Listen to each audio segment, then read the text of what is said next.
Siamo fuori dalla Champions League. La Juventus perde 3-1 a casa del PSV Eindhoven in Olanda e così facendo perde l'opportunità di qualificarsi agli ottavi di Champions League e c'è un rammarico soprattutto dovuto al fatto che la Juventus poi aveva due risultati possibili che erano poi il pareggio o chiaramente la vittoria. Un po' rammarico viene da come è andata poi l'andata e soprattutto poi dalla prestazione secondo me della squadra in Olanda. Prima di cominciare vi chiedo di lasciare un like, di lasciare un commento e un feedback e insomma anche di farmi sapere la vostra opinione su i vari aspetti di quali parlerò in questo video. Allora, vorrei iniziare un po' con ordine. È chiaro che c'è diciamo un sentimento di tristezza quando si perde una partita, che sia in Champions League che sia in campionato, soprattutto dopo una prestazione simile. Secondo me ci si trova sempre un po' a fare i conti con la parte emotiva. Però vorrei iniziare un po' dalla formazione. La formazione nella quale credo che ad oggi, con una Juventus che comunque è sembrata anche contro l'Inter abbastanza spremuta, credo che sia impossibile non schierare Khéphren Thuram, perché Khéphren Thuram dà alla squadra comunque quella forza fisica a metà campo e soprattutto quella corsa e quella di interdizione che è sicuramente indispensabile a Juventus in questo momento, e credo che quando accoppiato con Douglas Luiz, che al momento è infortunato, i due abbiano fatto molto bene a centrocampo, anche meglio di Luis Locatelli, a mia opinione. Credo che è chiaro che le opzioni erano quelle che erano, però Koop Miners sembra veramente, e continuiamo a ripeterlo, il giocatore ombra di quello che è stato l'anno scorso l'Atalanta, anche se io da quest'estate continuavo anche con amici a parlare del fatto che Koop Miners è un giocatore che fa molto bene in un contesto dove c'è già un sistema di gioco ben oleato, che sicuramente non è quello della Juventus. Però diciamo che oltre alla formazione iniziale, secondo me sono le scelte e dei cambi che mi lasciano molto perplesso. Prima di tutto mi chiedo come mai, lasciando stare l'infortunio di Vega all'inizio partita, che comunque sicuramente avrà diciamo, creato delle difficoltà a Thiago Motta dal punto di vista delle scelte che aveva probabilmente già in mente e dei cambi da fare a partita in corso, ma ehm, credo che aver inserito comunque Savona in una partita del genere, sapendo che comunque ha una pubalgia e sta facendo anche un percorso di credo che comunque sia stata una scelta abbastanza azzardata. Avrei preferito arretrare McKennie, e comunque avrei preferito una partita dove alla fine la Juventus ha fatto fatica dal primo minuto, perché siamo onesti, il primo tempo è stato un primo tempo noioso dove sì, la Juventus non rischia più di tanto, però è una partita che alla fine è veramente insipida, in cui la Juventus non crea molto, il PSV non crea praticamente quasi nulla,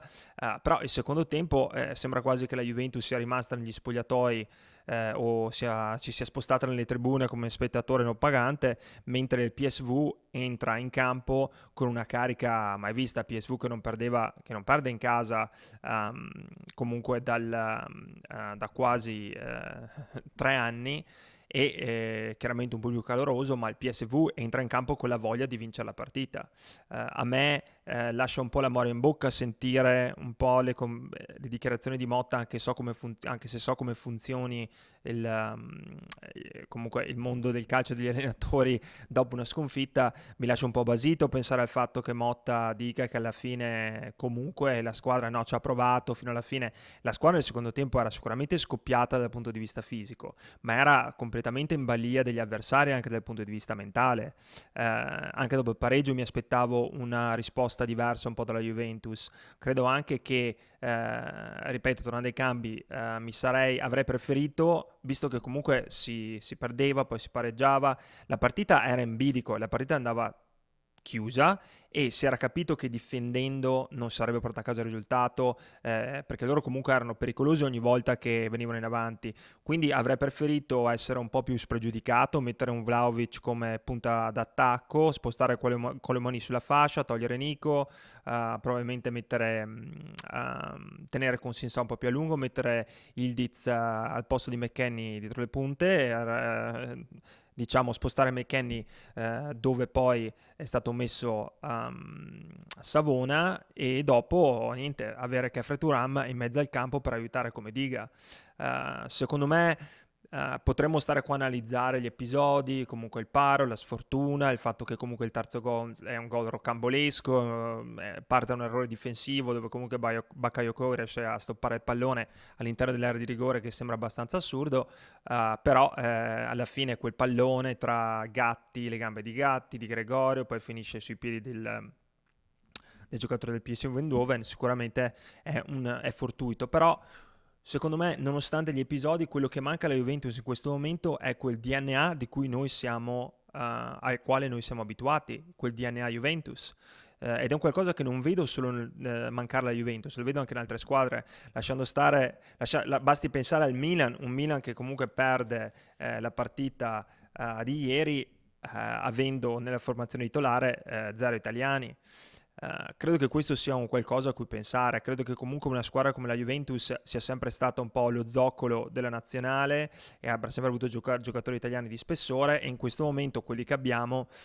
non sono dello spessore che dovrebbero essere. Non credo che sia tutto da buttare dal punto di vista della stagione, però quello che io mi chiedo, e vi dico, io non sono assolutamente a favore dell'Allegri out, Allegri in, Motta out. Secondo me questa è una visione molto semplicistica delle situazioni. Quando non va bene qualcosa si caccia via qualcuno. È come avere una relazione, per me è come avere una relazione d'amore con uno sposo e una sposa. Alla fine, prima di cacciare via qualcuno, bisogna avere provate tutte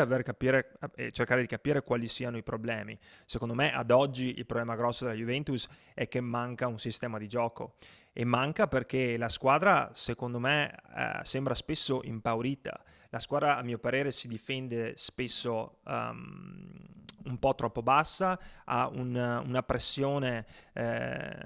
solo a tratti positiva, e bisogna anche essere onesti. La squadra fa molta fatica a fare prestazioni consecutive di qualità.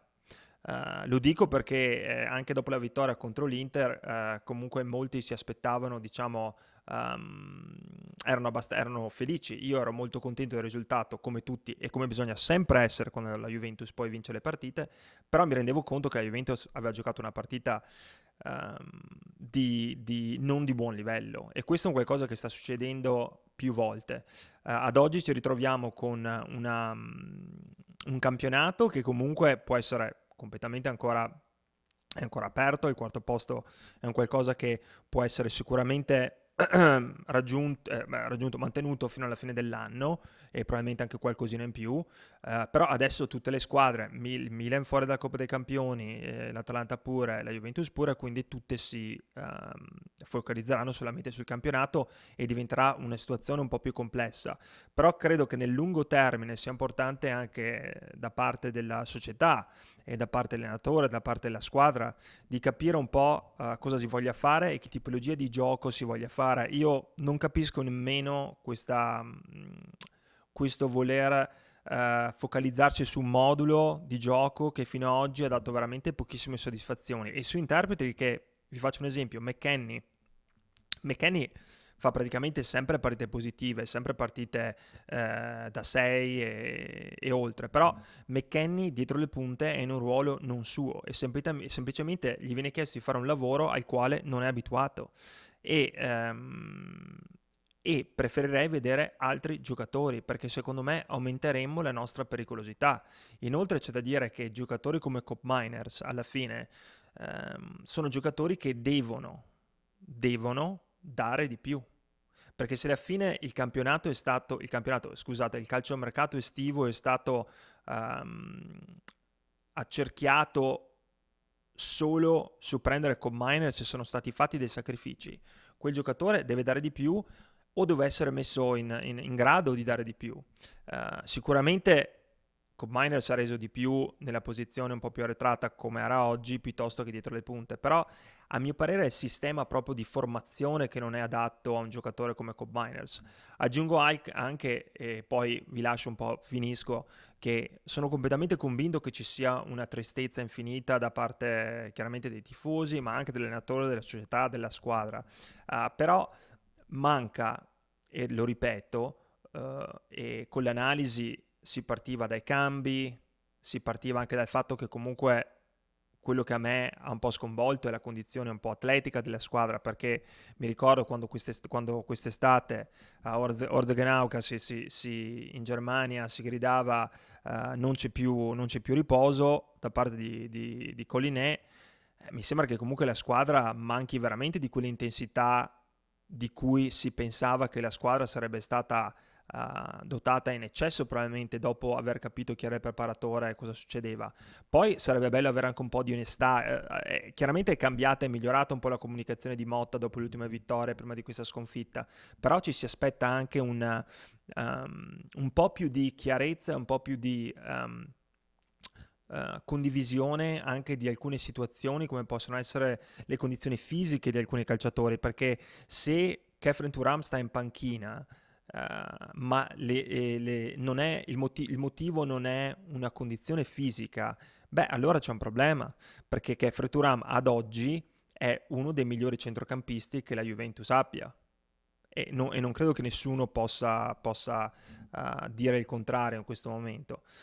Credo anche che sia importante capire che attaccare Savona non serve a nulla. Savona sono convinto sia un bravissimo ragazzo, sia una grandissima persona, è un grandissimo professionista, come si dice a cronache di spogliatoio. Programma strepitoso, tra parentesi. Però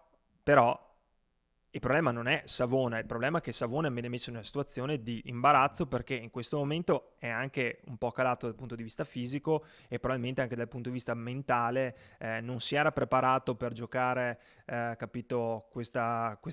titolare nella Juventus al primo anno in cui viene aggregato alla prima squadra, quindi bisogna essere anche un po' obiettivi. Poi bisogna essere anche obiettivi che non si può osannare quando si vince e poi buttare tutto via quando si perde. Ad oggi secondo me il problema è più che non vediamo quello che ci aspettavamo di vedere da Thiago Motta e che ci eravamo un po' illusi a inizio stagione di vedere. Quindi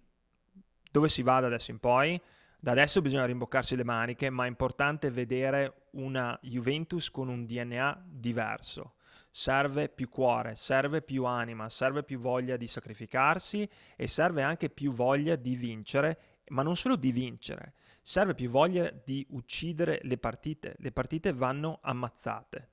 Poi che si vinca 1-0, 2-0, 3-0, quello c'è anche la squadra avversaria, però ad oggi io mi sarei aspettato una squadra che, visto che era in vantaggio semplicemente di un gol dopo il 2-1 dell'andata, non andasse in campo con quell'atteggiamento che a me è sembrato da una squadra che ha vinto la prima partita 5-0 e alla fine quello che succede oggi succede e problemi non ce ne sono. Comunque, vi ringrazio, lo so, è sempre dura perdere, non fa mai piacere, siamo usciti dalla Champions League e adesso ci lecchiamo un po' le ferite, però il campionato va avanti, c'è ancora un sacco da fare, io vi ringrazio e nonostante la sconfitta, sempre forza Juve, sempre, quella è l'unica cosa che conta. Un abbraccio.